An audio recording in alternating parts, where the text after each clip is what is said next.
Another day, another bunch of silly people on Reddit.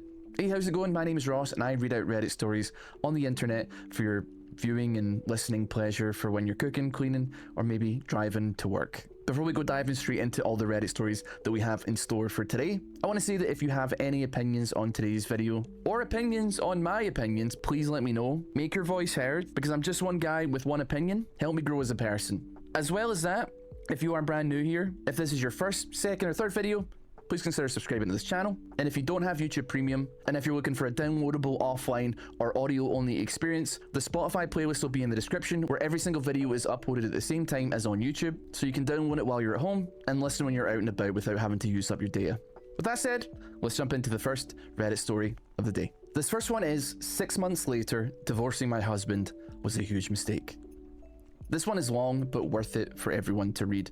If I could give anyone a piece of advice for divorce, it would be to not do it under normal circumstances.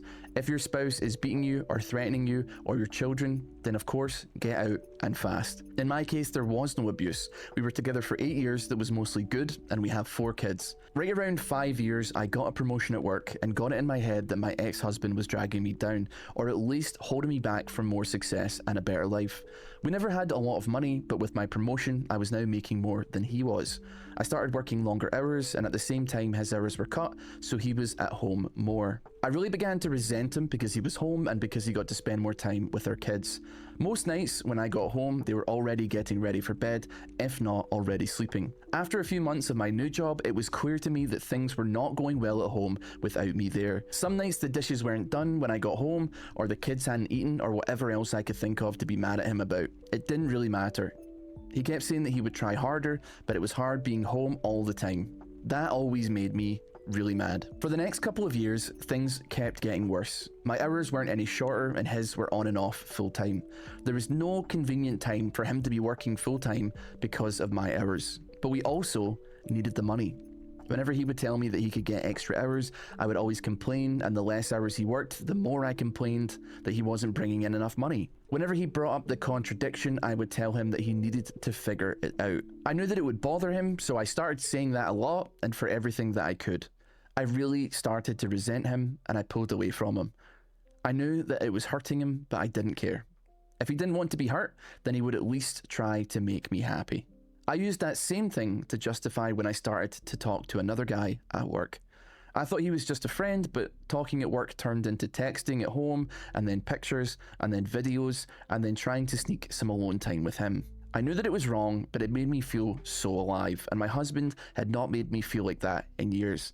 I was tired of being unhappy, and I was doing this for me. The worst was the night that I came home at a reasonable time and found that he had cleaned the whole house, cooked the whole family dinner, and picked out a movie for all of us to watch together. This would have made me swoon a couple of years earlier, but that night I couldn't even look at him and I pretended to be sick. I spent the rest of the night in bed while he waited on me and checked on me and even made a different food and brought it to me in bed.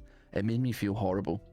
And then it made me angry that he made me feel that way, and by the end of the night, I was texting the other guy. Over the next month or two from that night, it did not matter what he did. He was wrong just for breathing most days. He would get so upset with how I was treating him, and I would just wait and egg him on into losing it because I knew that it would happen eventually. After most of the fights we had, he would apologize for whatever I told him he did wrong, if there even was something. But I never did. I would usually find a way to make him feel even worse. I knew that I was right because he was wrong, and that was all that mattered to me. I even pretended that I didn't care when he found out my relationship with the guy from work.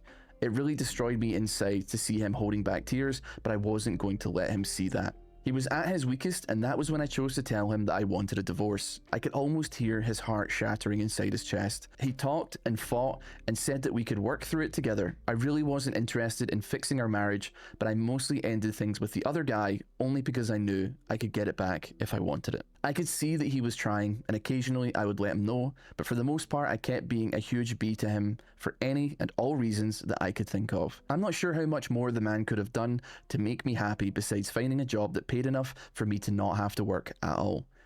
He said that he was looking, but looking and finding are two different things. It was around this time that I discovered this group and a few others. I started posting about him from my perspective only, and I got so much positive feedback for how I was feeling that I knew I was right. The more I posted, the more validation that I got. It wasn't just me who knew that ex-husband wasn't worth keeping around. I had the whole internet telling me how terrible he was. I started saying awful things to him and even outright ignoring him. I was so confident with mine and everyone else's opinion that I contacted a lawyer and within a couple of weeks had filed for divorce. I continued to use this site and a couple of others to validate my feelings and for encouragement to go through with it, and finally, it was done. It went pretty smoothly. My ex-husband didn't ask for much besides to not get divorced and to try to work it all out. I didn't care about that though. He was broken, but I was free. I could do whatever I wanted without having to feel any guilt or answer to anyone. It was an amazing feeling of freedom. It didn't last long though. In the first month after he moved out, I missed garbage day 3 times. There was also rarely a single clean dish, and the laundry sat in piles so long that I had to start doing the sniff test to see if it could be worn again. I also never saw my kids more miserable. My oldest had seen some of the messages from the other guy months earlier, and she knew that my ex-husband still wanted to try and work things out. It didn't take her long to stop talking to me at all, except to say that she wanted to go to my ex-husband's house. The others all told me that they also wanted to go live with my ex-husband too. I did my best to try and make them happy, but I ended up just buying them toys all the time, and the happiness only lasted minutes. I was also having a lot of trouble with work. Being alone, I couldn't work all those extra hours that I was expected to. I finally gave in and started calling my ex-husband to watch the kids. He would always come over as soon as he could, and he always asked me if I needed anything. When I would get home, I would find clean dishes and laundry, and even dinner sometimes. He would never say too much after I got home. He would just say to call him if I needed anything, and then leave. One night, he took out the garbage and brought it to the curb because it was a garbage night and I had forgotten again. He always looked so sad when it was time to go. Finally, after a couple of months, my friends convinced me to go out on a date. It was for dinner and a movie, and I was excited and hopeful, but at dinner I started getting a feeling of overwhelming guilt. It got so bad that I ended up not even going to the movie. A week and about 1 million tears later, and I was on a therapist's couch. I told her everything that had happened, starting with the promotion that I got at work. She did not agree with me or any of the encouragement to divorce that I got. I ended up in her office 2 and sometimes 3 times a week, and the more that I talked to prove that I was right, the more that I started to see how wrong I was. It was truly heartbreaking. I don't know if I cried as much in my whole life as I did in the first month in her office. After about $2,000 of therapy sessions, I learned that my ex-husband had his faults, but I figured out that mine were so much worse. I did so many awful things and said awful things that I wouldn't want to be with me, but he did. I still remember him asking me in the meeting with the lawyer to please not go through with it. I did go through with it though, and then later I bragged on here about how great it felt. I was so wrong, and now I can see it. A couple of weeks ago, I went outside with him when he was leaving the house. I asked him about getting back together. When he looked at me, his eyes were full of tears, and a couple went down his cheeks. He told me that he didn't know if he could. He said the pain has been too much for too long, and that if we got back together, that I might just turn around and do it to him again. He said that he always thought that I would realize how much he loved me and stop up until I signed the divorce papers and let out a big exaggerated sigh of relief. He said that hurt him more than anything else, and that he doesn't know if he can ever trust me again. I don't blame him. I destroyed a man who, looking back, was a great husband. I deprived my kids of having a great father in the house with them, and I took his kids away from him. And me, the one who pushed for the divorce, expecting happiness and a life of freedom, spent all my free time sitting at home or sitting on a therapist's couch. Please don't just take the advice of anyone on this site or any other about getting a divorce. If your marriage is bad, look at yourself first and see if you can make changes. This is advice for men and women. Getting divorced is not fun. Being divorced is not fun. And seeing your husband broken and your children never happy because of your actions is the most painful experience that I can imagine. I wish all of you well, and I hope that you will give your marriage a second chance. That is a very, very unbelievably sad story. And I think the annoying thing is that I do sympathize to some degree. And I feel so bad for her husband and for her kids that I almost want her to get what she wants in this situation and get back with her husband, just because I feel like they didn't deserve any of this, but I know that it's not right and I know that it's wrong. And she treated him absolutely horribly. She did horrible things. Everything from cheating to verbal and emotional mental abuse. It's a very conflicting situation to be in. I think that her advice towards the end, though, is fantastic advice. I feel like with the invention of the internet, echo chambers now are a bigger thing than they ever have been, and they can be super, super dangerous. In the case of this woman, she was annoyed at her husband. She took it online to complain and to vent about him. Which, venting about your husband, venting about your partner, whatever, sometimes you need a safe space to just get it out. But doing it on the internet with a bunch of crazy people, they're immediately going to spit venom down your throat and tell you that you have to leave this person, you have to get divorced. It is a scary place to be, because realistically, I think deep down a lot of these people, when it comes to situations like this, probably don't even believe the advice that they're giving when they're saying that this person needs to divorce their husband. I think that a lot of these people can end up just projecting their insecurities or projecting their feelings about maybe a failed marriage in the past or a currently failing marriage. And you know what they say, misery loves company. And here we've got another comment that I think goes over similar to what I just said there. In reference to the original poster, the quote says, "It was around this time that I discovered this group and a few others. I started posting things about him from my perspective only, and I got so much positive feedback for how I was feeling that I knew I was right. The more I posted, the more validation that I got." This is the only part of that disgusting sordid tale that needs to be read. It's worth being reminded that people who post on advice subreddits and forums are always biased in their own interests, some more than others, of course. Sometimes the stories are so one-sided that they appear to vindicate the OP completely. We can't know from behind the keyboard how true any of it is. A lot of them are 100% fake, but sometimes they're at least partially true. And it's worth remembering how unreliable a narrator can be when going in wholesale with support and advice that may help someone to royally F up an innocent person's life by making an abusive person feel vindicated. It's a reminder to really try to get as much information as possible before coming down on the side of divorce, taking the kids, legal action, etc. There's still ultimately no way to know how truthful someone is being online, but if a story sounds incredibly one-sided with absolutely no personal accountability or reflection on the part of the original poster, then it probably is a very biased account that's leaving a lot out. Balancing compassion and skepticism is a delicate skill, and you need to be armed with both if you genuinely want to give good advice and try to help strangers on the internet. This is very true. As they say, there's always two sides to a story, and I think that depending on how passionate and angry and, I guess, resentful you are about your particular situation, I think even if there wasn't any particular side, you could probably spin it into something just based off how you feel. A pretty negative sounding thing. You could probably convince any random Joe on the street that you're in the right if you happen to be good at spinning it in the right way. That's why I always like to try and dig into the comments to see if the original poster leaves out any little bits of context, because there's always like a couple of missing parts to every story, and you have to wonder, why did they leave out this specific part? Is it for a reason? Is it because it would kind of tear the house of cards down that you've built here? I think this comment is something as well that was quite funny.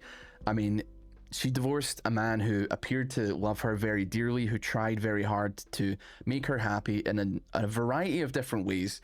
And one thing that she brought up in the post was that she missed her garbage day 3 times, as if like that's like one of the worst things about losing this guy. Not like the love and affection of somebody that chose to be with you for the rest of their life, not raising a family with the father of your children. No, you missed garbage day 3 times. Oh god, how am I gonna do this? The laundry's piling up, the dishes are done. Maybe we need to prioritize things a little bit here, okay? Yeah, that's obviously bad. He was obviously doing a lot of the housework at home, but really?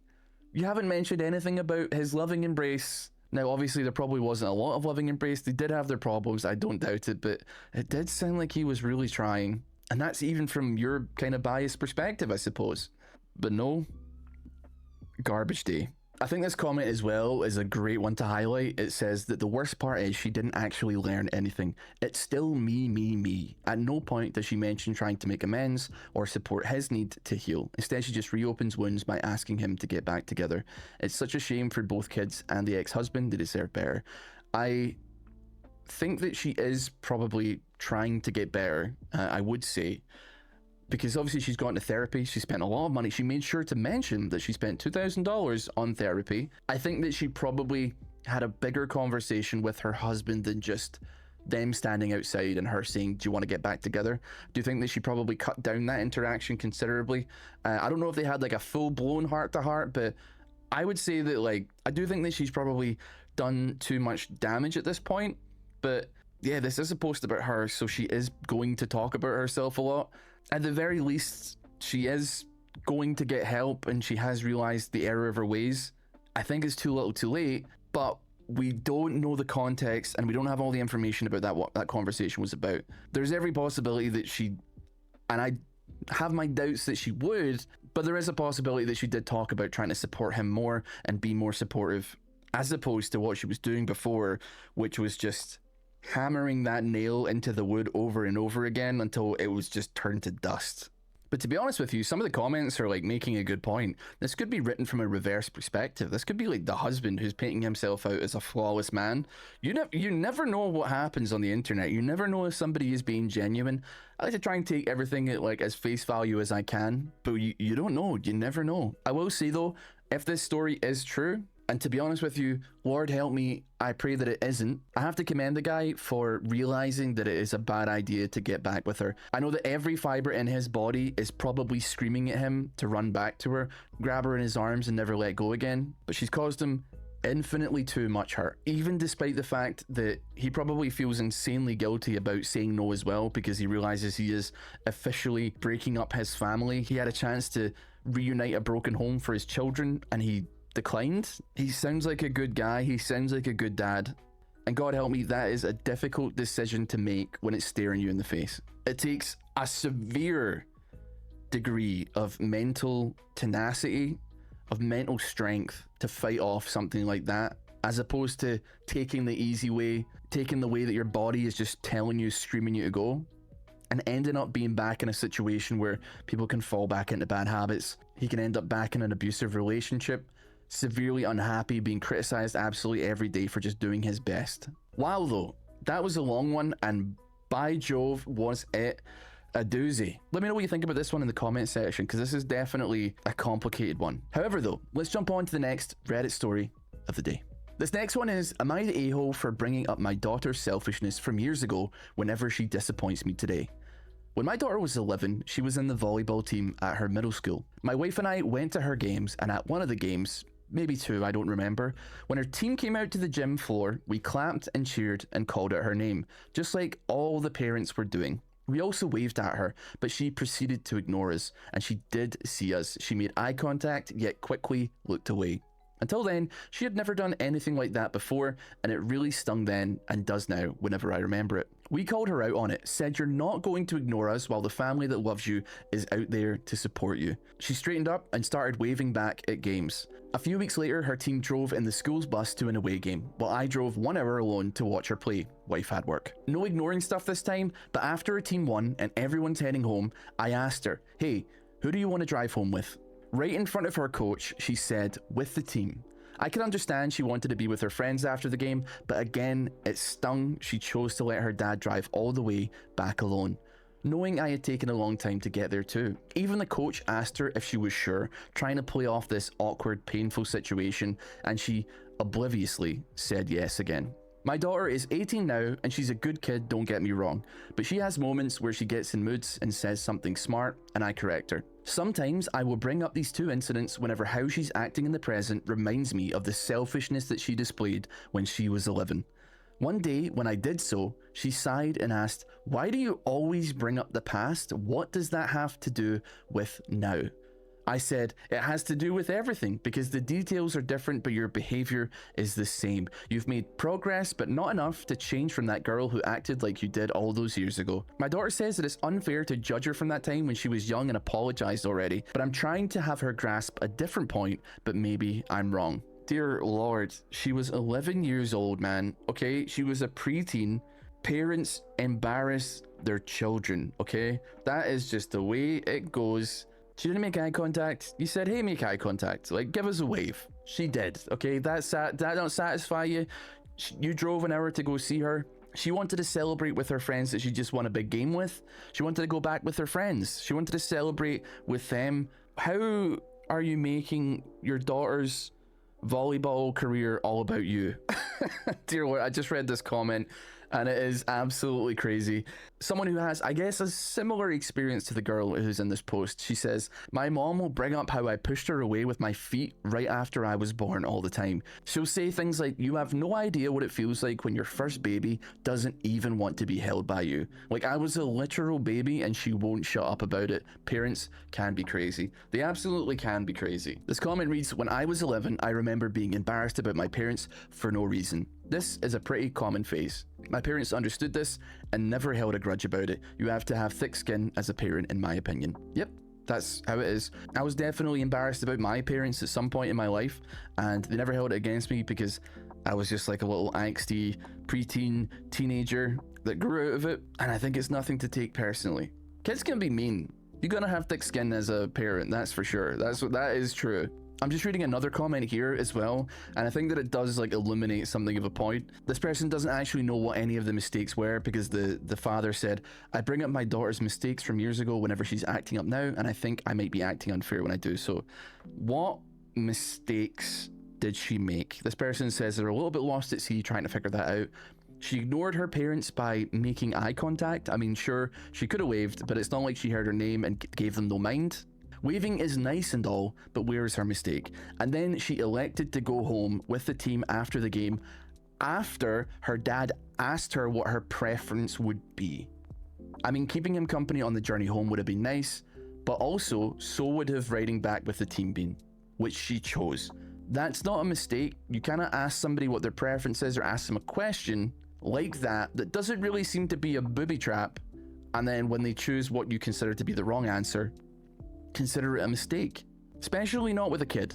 But he's bringing up 7-year-old stuff from the past that doesn't even matter when she's acting this way in the present. What is this girl doing in the present that makes you bring all this stuff up? What, did she not give you an 800-word essay when you asked her how her morning was? This sounds like the greatest child of all time, if the worst thing that you can think of to bring up, and you've been holding on to it for the last 7 years, is that she didn't wave at a volleyball game and then wanted to hang out with her friends for 1 hour after they won a volleyball game. So we actually do also have some comments that were rescued, I suppose, from the original thread. They've all been deleted now, as these people love to do, but this is copied verbatim from this person. So I suppose when questioned about making the games about him, which I said earlier as well, he said, no, I didn't want her games all about me. A few other kids that night drove back home with their parents. I just wanted her to be considerate of the time people invest in her, and after driving with them to the game. She could have chose to drive home with me, especially driving alone. Her coach asked her twice for a reason. And this is a good point as well. It's okay to be like a little bit hurt at that. You can be hurt at the moment. That's fine. I'm sure it like is a little dagger in the heart that your little girl doesn't want to like hang out with her dad anymore. She'd rather hang out with her friends. I think it's a pretty healthy experience for both the parent and the child to, you know, have a bond that maybe starts to not drift apart. That's not the right word, but they start to gain independence from each other and are able to function on their own as, you know, separate entities. But holding on to that as a grudge and for 7 years is completely and utterly bonkers. And this is true as well. Her coach asked twice because he could see you were one of those parents. If he didn't want her to drive home with her friends and he instead wanted to drive her home himself, he should have not posed the question. He should have said, you ready to go home? Or I'll drive you home tonight. And that would have changed everything. If you didn't want there to be a choice because there was a wrong answer, then you shouldn't really pose it as a choice. Is he bringing this up every time he asks her, like, oh, do you want to get a takeout tonight? Oh, yeah, Dad, sure. What do you want? Do you want Indian or do you want Chinese? I think I'd like Chinese today, Dad. That's the wrong answer. Do you remember 7 years ago when I asked you if you wanted to come? The original poster so hilariously also wrote, I'll be the first to admit I was a lot worse than she was in middle school and high school. I'm only calling out her behavior then and now so she won't end up rude and oblivious. You're so close to the point. You're so close to the point. You're so close to the point. She won't end up rude and oblivious like you. She won't end up rude and oblivious like you, but she probably won't because she's extremely put off by your behavior. She does not seem tolerant of the way that you're treating her. Somebody responded back to his father as well, saying that his daughter didn't wave back because she's in the middle of a game and she's concentrating. He said, it was the beginning of the game before anybody had started playing, literally walking out when people were supposed to cheer. All the parents around me were cheering. Several kids waved at them. Why couldn't she? Okay, but like, I think you don't understand like sports. I don't exactly look like somebody who has played sports necessarily, but I used to play sports when I was younger. I used to be quite fit. And that mindset of being like locked in on the game and being, I'm a competitive person. So like, this is maybe different for other people. This is just my perspective. You don't get into the mindset of trying to win a game and being fully concentrated the second that the whistle blows for the game to start.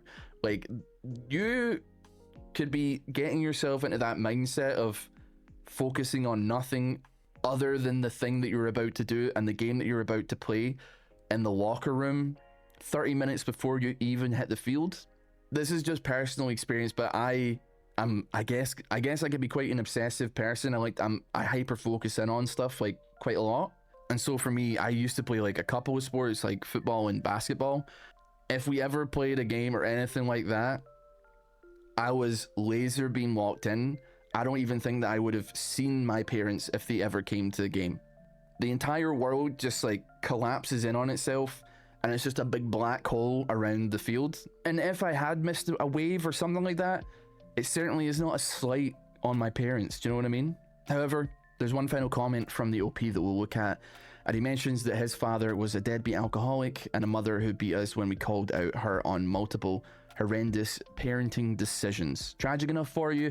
I'm going above and beyond to be nothing like my parents, and this is the treatment I receive from my daughter. Yes, that hurts. Now, of course, I will give props, I'll give snaps for the fact that it does sound like you are a better parent to your child than your parents were to you. I give props for trying to break the cycle, okay? It's not an easy thing to do. Hurt people. But still, man, you gotta let it go. You gotta stop holding a grudge. You gotta really ask yourself, like, is this the hell that you want to die on? I know that you're trying to mold your daughter into the best moral person, the best person you could be ethically. Like I said, if the worst thing that you can bring up from her past as a silver bullet for every single argument that you continuously pull out over and over again is that she stiffed you at a volleyball game when she was 11 years old, I think you have raised a fine child. Get over it, man. Anyway, let me know what you think about this one. Let's move on to the next Reddit story of the day. This next story is, today I effed up by becoming an accidental adult video star and my wife finding out.